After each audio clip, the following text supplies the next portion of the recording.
Y'all know that we're basically 100% at war with the same people that took out Jesus? I'm gonna let that sit with y'all for a minute. Think about it. We are 100% at war with the same people, beings rather than people, that Jesus was taken out by. Huh. Ain't that something? I'm a conspiracy theorist, but this one is not a theory anymore. Project MK Ultra is real and not just something you see on TV. According to a released document, the CIA ran secret mind control experiments in the 1950s and 1960s called Project Artichoke, which later morphed into MK Ultra. They discussed drugging people through everyday items like food, water, Coca-Cola, beer, liquor, cigarettes to produce different behaviors. Later on, this morphed into MK Ultra, which is used to program people to become CIA mind control assets, which is symbolized by the monarch butterfly. Most, if not all, celebrities have been MK Ultra'd. The training creates different personalities called alters, and here is a clip of Britney Spears where it appears that something triggers one of her switches and a different personality emerges. You've had a year that would test a lot of people. It was pretty rough. Yeah. Yeah, it's kind of weird. Ah, weird. Hello. Oh my goodness. Hello. Ew. Strong Brittany. Yeah, it was a weird time. You need to understand that certain words, symbols, and hand gestures are used to trigger switches and maintain control over the MK Ultra victim. Mind control used to sound crazy until the documents were declassified. The real question isn't, did they do it? It's, what would stop them now? But what do I know? I'm just a conspiracy theorist. Let me know what you think. I want to be good because you want to prove to God that you're good, so you go to that next step, right? So that's very important to me. Trump, are you sick? I mean, aside from all the visible signs that your body is falling apart, are you sick or something? Like, we should take a second here, because this is the first time I've seen Trump be humble about anything. Like, normally he'd be like, heaven's begging me to come. I'm only staying alive to play hard to get. Jesus came up to me with tears in his eyes and he said, please, sir, come fix heaven. It's a total dump. It's like he just realized he only has immunity here on earth. And this isn't a one-off. Trump's been talking about this heaven thing a lot lately. If you're not a believer and you believe you go nowhere, what's the reason to be good, really? There has to be some kind of a report card up there someplace, you know, like, let's go to heaven, let's get into heaven. I want to try and get to heaven if possible. I'm hearing I'm not doing well. I'm really at the bottom of the totem pole.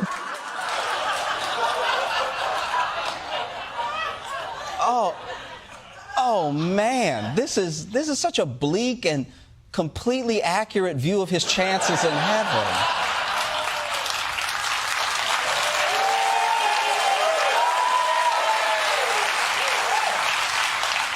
I will say, though, you never want to see the guy who's supposed to keep you healthy and safe talk about dying. Like, he's supposed to be leading you. You never want to hear a pilot over the system be like, oh, I just can't wait to get into heaven. Like, can we get to Pittsburgh first?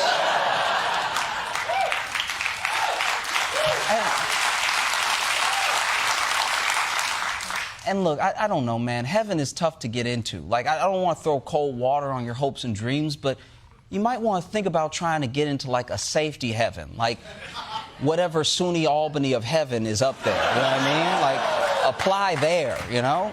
Because the truth is, there's probably a good reason for Trump to worry about getting into heaven, you know? Is it? Yep.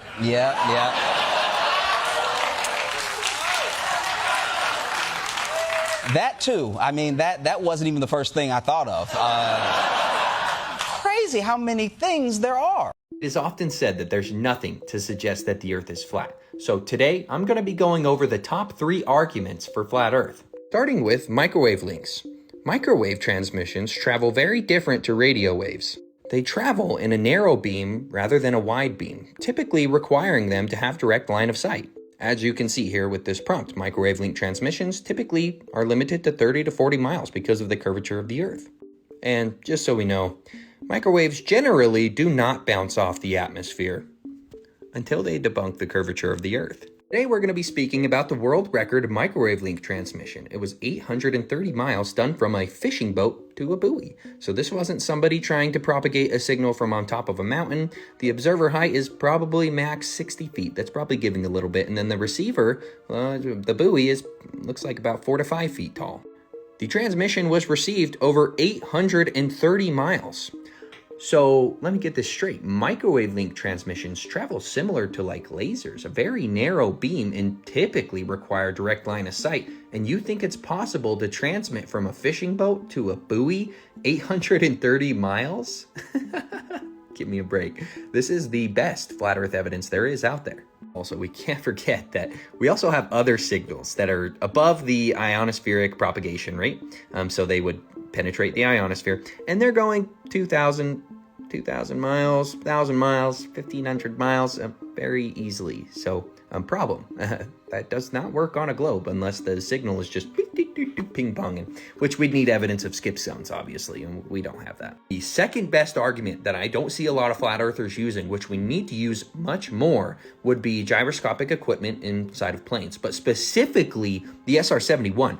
This thing absolutely decimates the idea that we are on a spinning ball. The attitude indicator would have to reflect a drop of 9.5 miles every 60 seconds because this thing flies at 2,200 miles an hour. And just so we know, yeah, if we're flying over a curved surface, this thing can't stay flat and level. I don't care what's making it not stay flat and level and what's making it follow the curvature of the Earth, but I'll tell you what, nothing is causing it to go 836 feet per second down to follow the curvature of the Earth. Absolutely nothing. The Earth's flat. That's why in FAA manuals and also NASA, when they're talking about rigid bodies of plane flying over the Earth, they all assume the Earth is flat and stationary, because it is. Before we get too far, here's also an Army research laboratory talking about propagating electromagnetic fields over a flat Earth. Very interesting. Now, my third and final argument for the best evidence that the Earth is flat is one that is brought up quite often. Now, we just simply see too far for the ocean's surface to be convexing, which also just defies fluid dynamics and statics. We never see water convex at the surface at an average rate. But anyway, this cannot be explained on a globe. It literally does not work unless you say that refraction is just following the curvature of the Earth, which actually they do say that. It's pretty insane, which would make it unfalsifiable, which would make it not science, similar to gravity. But there should be about 20 miles of curvature in between this guy and this island, and there's not, because the Earth is flat. Now, before I go, if you do know anybody that doesn't think that there's any flat Earth evidence, please share this video with them. Ruin their day. Have a good one.